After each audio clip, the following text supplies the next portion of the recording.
10 محرم ستمبر 1922 کا دن تھا۔ ملتان میں درخان والا تعزیہ مچھی ہٹا سے گزرا۔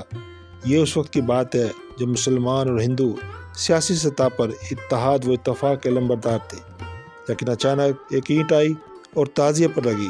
چونکہ جہاں سے یہ تعزیہ گزر رہا تھا وہاں ہندو آبادی کے گھر زیادہ تھے اور کبھی شک تھا کہ یہ شرارت ہندوؤں کی ہے۔ پھر کیا تھا، مسلمان جوش میں آئے اور وہاں سے کچھ مسلمان دوسرے تعزیے کی طرف چل نکلے تو راستے میں مسلمانوں کو پیٹنا شروع کر دیا۔ اس مزید زیادتی پر مسلمانوں کے جذبات بھڑکے اور یہ رد عمل میں ایسی کارروائیاں شروع ہوئیں جن سے معاملہ طول پکڑ گیا۔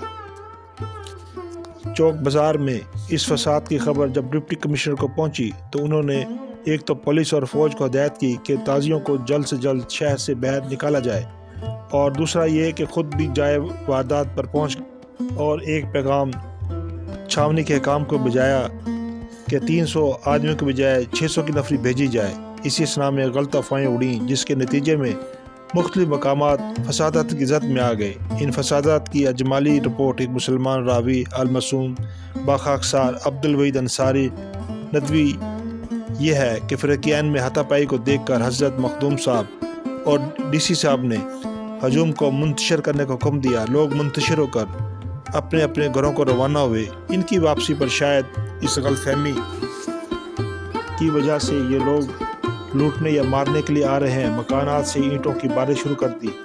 گزرنے والوں پر بعض اشخاص نے تیزاب بھی پھینکا۔ متاثرین بھی جواب پر مجبور ہوئے جس نے ایک فساد کی صورت اختیار کر لی، لیکن اس کی خبریں مختلف شکلوں اور نحووں میں بجلی کی طرح تمام اطراف شہر میں پھیل گئی۔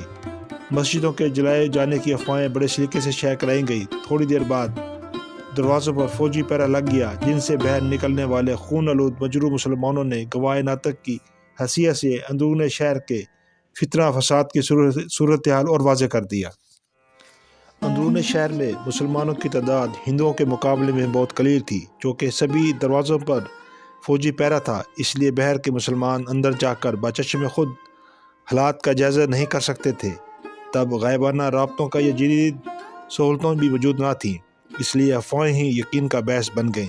چنانچہ شہر کے مختلف مقامات پر بلویوں کا قبضہ تھوڑی دیر تک جاری رہا، لیکن تشدد کی شدت نے بہت زیادہ نقصان پہنچایا۔ 3 ستمبر کو ان ہنگاموں کی مجموعی مدت 2 گھنٹے سے زیادہ نہ تھی، کیونکہ فوجی پہرا جلد لگ گیا تھا۔ بیرون شہر اور اندرون شہر فوجیوں کی گشت اور ضابطہ فوجداری 107 کے تحت زیادہ سے زیادہ فسادیوں کے چلان نے صورتحال کو نارمل کر دیا۔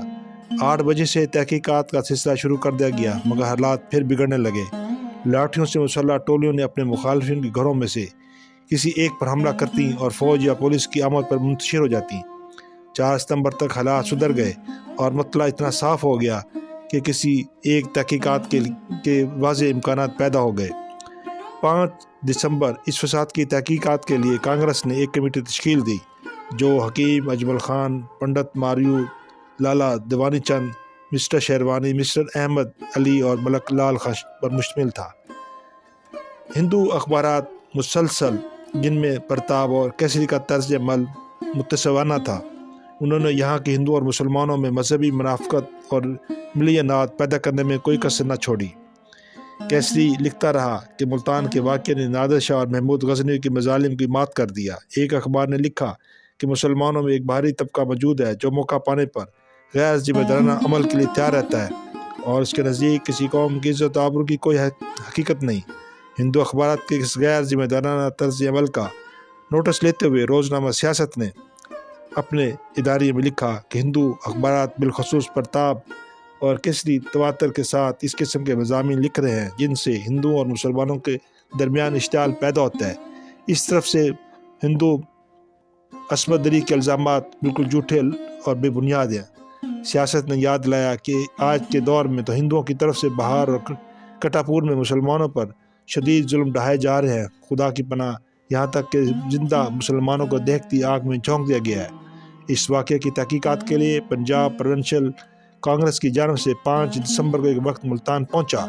ڈاکٹر جانگن ناتھ، ڈاکٹر نندن لال، ڈاکٹر کشپ اور 18 خلافت اور کانگریس کے علاوہ بندے ماترم، پرتاپ اور ذمہ دار کے رپورٹر بھی ہمراہ تھے، اور 6 ستمبر کی صبح 5:30 بجے ملتان اسٹیشن پر یہ پہنچا جہاں فوجی پہرا لگا ہوا تھا۔ شہر کے تمام دروازوں پر فوجی پہرا تھا، مگر انتظام سول حکام کا تھا۔ یہ وفد فسادات کے تمام مقامات پر گیا اور پھر ڈپٹی کمشنر سے ملاقات کرنے کے بعد اپنی فائنڈنگز انہوں نے لکھی۔ رپورٹ میں بعض روشن پہلوؤں کی نشاندہی بھی کی گئی۔ کئی ہندوؤں نے مسلمانوں کو بچایا اور بہت سی جگہوں نے مسلمانوں نے ہندوؤں کو تحفظ دیا۔ ہندو، مسلم اور عیسائیوں نے ایک دوسرے سے امن اچھا سلوک کیا۔ ہندو اخبارات مسلسل اس کمیٹی کی رپورٹ کو بھی رد کرتے رہے اور اس رپورٹ کو بھی جانبدارانہ قرار دیا۔ یہ واقعہ جو قیام پاکستان سے 25 سال قبل اور قرارداد پاکستان سے 18 سال قبل ملتان میں رونما ہوا، خود اور اس کے بیلاگ تجزیہ یہ ظاہر کرتا ہے کہ ہندو مسلمانوں کو کس زاویے سے نگاہ سے دیکھتے تھے۔ ان کی ذہنیت میں عصبیت اور مسلم نفرت کس طرح کوٹ کوٹ کر بھری ہوئی تھی۔ صحافت کسی بھی قوم کے دماغ کی حیثیت رکھتی ہے۔ ہندو قوم کے اس دماغ میں جبکہ ہندو مسلم اتحاد باہمی عروج پر کسی قسم کی سوچ پل رہی تھی، اس کا اندازہ ان کے اخبارات تبصروں سے لگایا جا سکتا ہے، جو کبھی بھی نہیں چاہتے تھے کہ ہندو مسلم آپس میں بھائی چارہ قائم ہو، اور ان کی اسی عصبیت کی وجہ سے یہ معاملات خراب سے خراب ہوتے چلے گئے اور انہوں نے اس کمیشنز کی رپورٹ کو بھی نہیں مانا۔